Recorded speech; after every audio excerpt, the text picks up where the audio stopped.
Gulistan news channel देखने वाले सभी दर्शकों को जुले नमस्कार। जैसे कि हम सबको मालूम है कि पूरी दुनिया कोविड-19 महामारी से जूझ रहा है और इसका असर जो है ये भारत में भी देखने को मिला। और ठीक उसी तरह अगर लद्दाख की बात करें तो लद्दाख में भी कोविड-19 के एक्टिव केसेस सामने आए और इस महामारी को कंट्रोल करने में लद्दाख यूटी एडमिनिस्ट्रेशन काफ़ी हद तक सफल रहे हैं।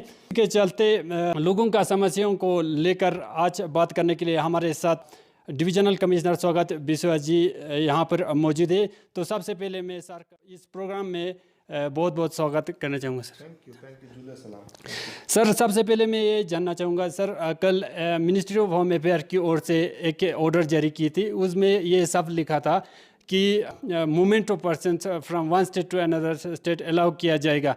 तो उस हिसाब से हमारा जितने भी लद्दाखी बाहर जो फंसे हुए हैं सर अलग अलग स्टेट्स में, उनको लाने का कुछ प्रोग्राम या प्लानिंग है सर जी, इसके बारे में? जी बिल्कुल है। कल शाम को मिनिस्ट्री ऑफ होम अफेयर्स की नई गाइडलाइंस आई हैं, जिसके तहत जो हमारे स्टूडेंट्स हैं, पिलग्रिम्स हैं और जो दूसरे माइग्रेंट लेबरर्स हैं या जो स्ट्रैंडेड अदरवाइज जनरली जो लोग हैं, उनको परमिशन दिया गया है कि वो जो बॉर्डरिंग स्टेट्स हैं उनके आपस में कोऑर्डिनेशन के साथ प्रॉपर तरीके के साथ कोविड के जो प्रिकॉशंस है उसको फॉलो करते हुए अपने अपने स्टेट्स में जाएं।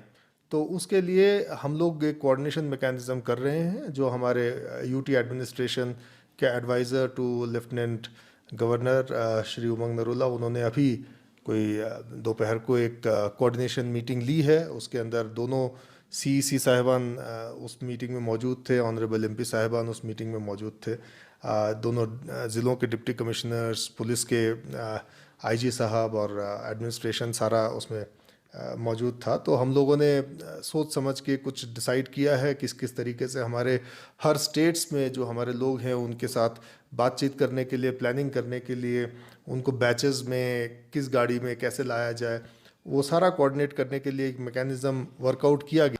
और वो लोगों को पता चल जाएगा कि जो जहाँ पर जैसे स्ट्रैंडेड है वो किसको कांटेक्ट करे, उसके क्या तरीका होगा, किस रूट से वो आएंगे, कब कब उनकी गाड़ियाँ आएंगी, वो सारी चीज़ों को कोऑर्डिनेट करने के लिए एक मैकेनिज़्म वर्कआउट किया जा रहा है।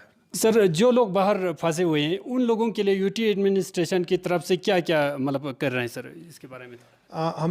हमें इस बात का पता चल रहा था काफ़ी दिनों पहले से ही कि हमारे जो बाहर लोग फंसे हुए हैं उनको ऑब्वियसली लॉकडाउन के समय में कई तरह की ज़रूरतें हैं जो वो लोग नहीं कर पा रहे हैं, और थोड़ा एक डर भी है, फिर सारे लोग अपने घरों में बैठे हुए हैं, उसकी अपनी प्रॉब्लम्स हैं।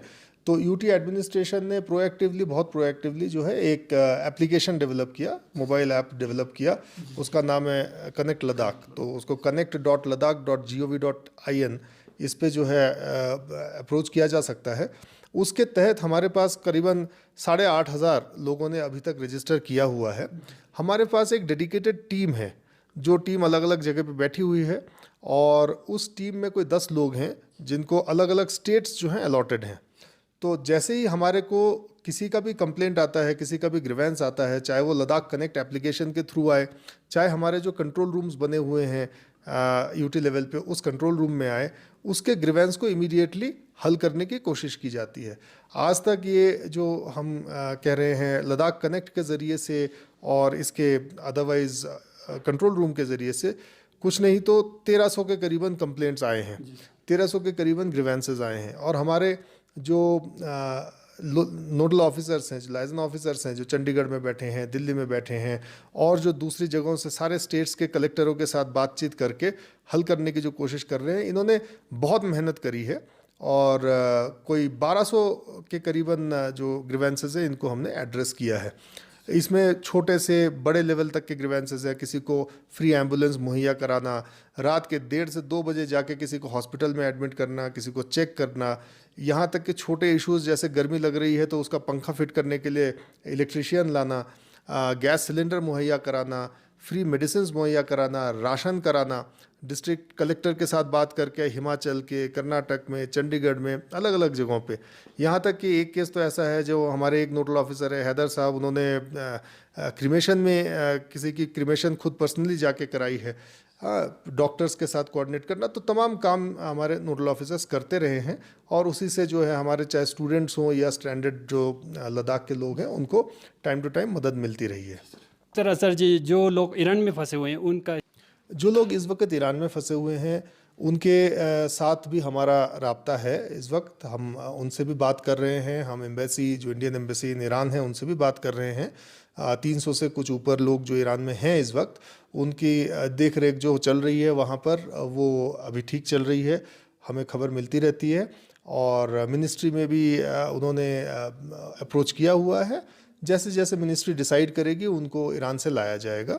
हम भी प्रोएक्टिवली कोशिश कर रहे हैं। सर, जैसे कि एसेंशियल कमोडिटीज़ के लिए जुजिला से गाड़ियाँ छोड़ रहे हैं सर, तो लोगों का ये शिकायत है सर जी, गाड़ियों को मतलब कम तादाद में छोड़ रहे हैं, इस वजह से लोगों को एसेंशियल कमोडिटीज़ का शॉर्टेज देखने को मिल रहा है। ऐसा, इस पर क्या टिप्पणी दूँगी? मैं आपको बताता हूँ एसेंशियल कमोडिटीज़ के बारे में। अगर लोग ऐसा कुछ भी कह रहे हैं या सोच रहे हैं, वो इन्फॉर्मेशन की कमी के कारण है। अच्छी बात है, गुलिस्ता चैनल जो है ये इंटरव्यू ले रही है, तो आपके ज़रिए से हम लोगों को बात बता पाएंगे। पहले तो हमने एसेंशियल कमोडिटीज़ लद्दाख में, लेह और करगिल में कम ना पड़े, इसके लिए इवन जोजिला खुलने से पहले से स्टेप्स उठाए इस साल, जो कि अनप्रेसिडेंट है, पहले कभी भी नहीं हुआ। पहले हमेशा जब जोजिला खुलता है अप्रैल के एंड में या मई के शुरुआत में, तभी जो है ट्रक्स वगैरह का चलन होता है उसमें से। पर इस बार हमने जो है 29 मार्च से ही जो है हवाई जहाज़ के ज़रिए एसेंशियल कमोडिटीज़ लाना शुरू किया। 29 मार्च से लेके आज तक हमने कोई 24 फ्लाइट्स चलवाई हैं इंडियन एयरफोर्स और इंडियन आर्मी को रिक्वेस्ट करके। उनका भी जो प्रोएक्टिव रोल रहा उसकी भी सराहना करनी चाहिए। और उसके ज़रिए से हमने कोई 414 टन यानी कि 4,14,000 किलो सामान जो है लाया है। उसमें बटर है, अंडे हैं, फ्रूट्स हैं, घी है, दूध है, सूजी है, दाल है, चावल और आपका शुगर, सॉल्ट, आटा, इवन मुर्गा तक जो है हवाई जहाज़ के ज़रिए से लाया गया। उसके अलावा फिर से इस साल, जिससे कि लद्दाख में आवाम को बिल्कुल भी कमी ना महसूस हो, उसके लिए हमने BRO के साथ, हमारे honourable lieutenant governor RK Mathur साहब ने बहुत अपने उससे कोशिशों से BRO के ज़रिए से रास्ता जो है बहुत पहले खुलवाया। और BRO की भी हमें सराहना करनी चाहिए, उन्होंने बड़ी मेहनत करके इस बार रास्ता पहले खोला। और टेस्टिंग रास्ते की जो होती है उसको भी एक टाइम लगता है। उस टाइम के अंदर ही अंदर हम लोगों ने 11 अप्रैल से इस बार ट्रक्स लाने शुरू कर दिए। और आज तक हमारे कोई जो हमने परमिशन दिया है ट्रक्स को आने का, परमिशन इसलिए देना पड़ रहा है क्योंकि कोविड के चलते हमें बहुत तरह की स्क्रीनिंग्स करनी पड़ रही हैं। वहाँ पर जो एक ट्रक है उसके अंदर एक ड्राइवर को हम अलाउ कर रहे हैं, उसके साथ एक अटेंडेंट को अलाउ कर रहे हैं, क्योंकि हमें नहीं पता ये ड्राइवर्स कहाँ से आ रहे हैं या अटेंडेंट कहाँ से आ रहे हैं। कोई रेड जोन से तो नहीं आ रहा, कोई कंटेनमेंट जोन से तो नहीं आ रहा, कि किसी की रिश्तेदारी के अंदर कोई पॉजिटिव केस तो नहीं है। तो इसलिए उनका स्क्रीन करना बहुत ज़रूरी है। फिर अगर हमारे पास बाहर से ड्राइवर्स आ भी रहे हैं, उनका इंटरमिक्सिंग या उनका इंटरमिंगलिंग, लोगों से मिलना जुलना नहीं होना चाहिए। खुदा ना खास्ता किसी का पॉजिटिव हो भी तो वो टच में नहीं आएगा, तो वो सेफ रहेगा। तो इसलिए इस प्रोसेस ऑफ चेक को हमें रखना पड़ रहा है। फिर हमारा जो रास्ता है इस वक्त जोजिला वाला, वो पूरी तरह से स्टेबल नहीं है। तो पूरी तरह से स्टेबल ना होने के कारण वहाँ एवलांच वगैरह आते हैं, पस्सियाँ गिरती हैं, उससे भी रास्ते कई बार बंद होते हैं। तो एक प्रॉपर कोऑर्डिनेटेड मैकेनिज्म हमारा कश्मीर एडमिनिस्ट्रेशन के साथ चल रहा है। करगिल की एडमिनिस्ट्रेशन, करगिल के डिप्टी कमिश्नर गांदरबल के डिप्टी कमिश्नर के साथ रब्ता रखते हैं, करगिल के SSP साहब गांदरबल के SSP साहब के साथ रब्ता रखते हैं। तो और बीच में BRO, बीकन और विजयक जो प्रोजेक्ट्स हैं ये कोऑर्डिनेट करता है। तो ये एक बहुत बड़ा प्रोग्राम है। इसके चलते भी हमने आज तक 11 अप्रैल से लेके 1299 यानी 1300 गाड़ियों को, ट्रक और टैंकर्स को परमिशन दिया है। और इतना परमिशन मतलब जितने भी लोग हमारे पास आते हैं, चाहे वो LHDCs के ज़रिए से आए, चाहे मर्चेंट एसोसिएशन के ज़रिए से आए, चाहे आर्मी के आते हैं, चाहे IOCL है, HPCL है, इनके ट्रक्स हैं, टैंकर्स हैं, LPG सिलेंडर्स हैं, एक भी गाड़ी को हमने मना नहीं किया। एडमिनिस्ट्रेशन ने एक भी गाड़ी को मना नहीं किया, रास्ता निकाल के जिस दिन वो आना चाहते हैं उसी दिन आने दिया। और ये जो 1300 गाड़ियों के परमिशन दिए गए हैं, इसके अंदर से इनफैक्ट जो गाड़ियों जो बोलते हैं कि हमें इतनी गाड़ियों के परमिशन चाहिए, वो पूरी गाड़ियाँ भी नहीं ला पाए। तो कुल कोई 1000 गाड़ियाँ वो ला पाए हैं। तो हमारे परमिशन देना गाड़ियों के लाने की कैपेसिटी से ज़्यादा है। तो इसलिए लोगों के मन में ये कोई भ्रम नहीं होना चाहिए कि एडमिनिस्ट्रेशन रोक रही है, ऐसा कुछ नहीं है। जी सर, जैसे कि आपको मालूम है सर, आजकल लद्दाख में सोइंग सीज़न चल रहा है सर, तो इसको ध्यान में रखते हुए यूटी एडमिनिस्ट्रेशन ने एक लोगों की सहूलत के लिए ई पासिस का इनिशिएटिव लिया गया है सर। तो लोगों का बहुत सारे लोगों का ये शिकायत है सर कि ऑनलाइन पासिस के लिए ज़्यादातर जो फार्मर है वो पढ़ा लिखा ना होने के कारण मतलब अप्लाई करने में बहुत सारी दिक्कतें आती हैं। दूसरी बात सर, जो लोग ऑनलाइन अप्लाई कर पाते हैं लेकिन उन लोगों को भी रिस्पॉन्स ठीक से नहीं मिल रहा है, इसके बारे में सर आप अगर देखेंगे जो मिनिस्ट्री ऑफ होम की गाइडलाइंस हैं, उसके तहत एग्रीकल्चरल एक्टिविटीज़ और मनरेगा एक्टिविटीज़ जो है वो अलाउड है। हमने इसकी कोऑर्डिनेशन मीटिंग्स करी और मेरे ख्याल से अप्रैल के 4 तारीख को शायद इसकी पहली बैठक हुई थी। उसके तहत हमने इसके लिए गाइडलाइंस निकाल दिए थे और एग्रीकल्चर करने के लिए किसी को भी कोई रोक टोक नहीं है, कंटेनमेंट जोन को छोड़ के। तो एग्रीकल्चर हमारे हर गांव जहां पर भी मौसम जो है साथ देता है, वहां पर एग्रीकल्चर करने की अनुमति है, परमिशन है। अपने गांव के अंदर एग्रीकल्चर करने के लिए किसी को पास की ज़रूरत नहीं है। जहां रही बात सीड्स की और फर्टिलाइज़र्स की, हमने वो भी डिटेल में इसको 2 बार रिव्यू किया है और उसमें भी हमने पूरा जो सीड्स का डिस्ट्रीब्यूशन है, फर्टिलाइज़र का डिस्ट्रीब्यूशन है, दोनों ज़िलों में इंश्योर किया है कि वो हो गया है। तो इसलिए उस तरह की परेशानियां नहीं है। हाँ, जो हमारे डिप्टी कमिश्नर साहिबान ने आसान करने के लिए, जिससे लोगों को आना ना पड़े डीसी ऑफिस में, इसलिए या एसडीएम साहब के पास जाना ना पड़े, इसलिए ई पासेस का सिस्टम शुरू किया है। जो ई पासेस के लिए अप्लाई कर सकते हैं वो ई पासेस के लिए अप्लाई करें, जो नहीं कर सकते हैं वो उनको फिजिकली आना पड़ेगा।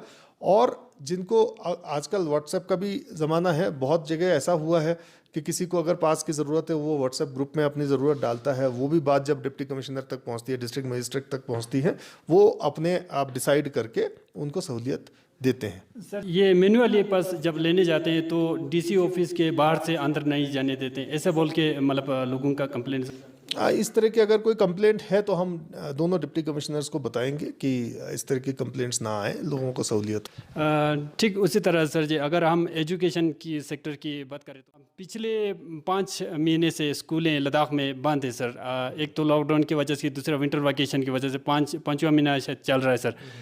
तो इस दौरान अगर हम बाकी बाहर या बड़े बड़े सिटीज़ में देखें तो वहाँ ऑनलाइन क्लासेस से मतलब लाभ उठा रहे बच्चे, लेकिन यहाँ लद्दाख में ज़्यादातर रिमोट एरियाज़ में जो बसें हैं तो उन लोगों को, उन बच्चों को ज़्यादा प्रॉब्लम है क्योंकि इंटरनेट फैसिलिटीज़ ना होने की वजह से इसका फ़ायदा उठा नहीं पा रहा है सर। तो यूटी एडमिनिस्ट्रेशन की ओर से इस मतलब प्रॉब्लम को सोल्व करने के लिए देखिए, इंटरनेट की अवेलेबिलिटी लद्दाख में एक जेन्युइन प्रॉब्लम है। यूटी एडमिनिस्ट्रेशन इस प्रॉब्लम को दूर करने के लिए भरसक कोशिश कर रही है। हम ये बात सच है, 115 गांव जो है, 243 के करीबन हमारे यहाँ गांव हैं, उसमें कोई 100 के करीबन गाँवों में इस वक्त इंटरनेट अवेलेबल नहीं है। तो एकदम हाईएस्ट लेवल पे ऑनरेबल लेफ्टिनेंट गवर्नर साहब के लेवल पे जो है दिल्ली में बैठक, एक बहुत सीनियर लेवल की भी बैठक हुई थी। हमने TRAI को भी चिट्ठी लिखी है कि हमारे यहाँ पर एक रोड मैप तैयार किया जाए और रोड मैप के ज़रिए से यहाँ पर जो टेली कनेक्टिविटी, खास करके इंटरनेट कनेक्टिविटी के आयाम बनाए जाएँ। उसके अलावा भी हम दूसरे और तरीके से यूनिवर्सल सर्विस ऑब्लिगेशन वगैरह से दूसरे कंपनीज़ को लाके इंटरनेट लाने की कोशिश हम कर रहे हैं। हमें उम्मीद है कि आने वाले दिनों में कुछ ना कुछ हमें अच्छी खबर मिलेगी।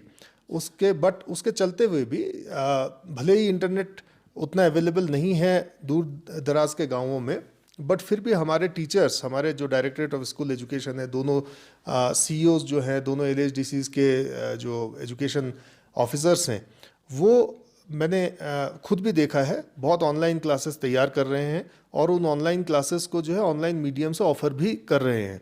बट हम सिर्फ ऑनलाइन क्लासेस पे नहीं रुक रहे हैं, हमने रेडियो पे क्लासेस कराना शुरू किया है, जिसके अंदर टीचर्स जो है रेडियो स्टेशन में जाके अपने सब्जेक्ट्स के टॉपिक वाइज क्लासेस लेते हैं। हम कोशिश कर रहे हैं टेलीविज़न पे भी आ जाए, क्योंकि टेलीविज़न और रेडियो जो है इंटरनेट के वो नहीं है, डिपेंडेंट नहीं है। रेडियो की क्लासेस का जो टाइम है करगिल के अंदर थोड़ा कम टाइम है और लेह में कोई 1 घंटे का है। हमने अभी कल ही इसकी स्पेशल बैठक करी थी क्लासेस के लिए, और हम कोशिश कर रहे हैं ऑल इंडिया रेडियो से बात करके इसका टाइम बढ़ाया जाए और उसको और कितना अच्छी तरीके से इनोवेटिव तरीके से और ज़्यादा टॉपिक्स कवर किए जाएँ एक प्लान्ड तरीके से, वो हमने एक सिस्टम बनाने के लिए एजुकेशन डिपार्टमेंट को हिदायतें दी हैं। तो हमें उम्मीद है कि अगले आने वाले हफ्ते में ये जो ऑलरेडी चल रहा है रेडियो के पे क्लासेस, ये और ज़्यादा इम्प्रूव कर जाएगा और बच्चों को फ़ायदा मिलेगा। जी सर, बहुत बहुत शुक्रिया सर जी, आपने अपना कीमती समय निकल के हमारे साथ बात करने के लिए। Thank you very much. Thank you.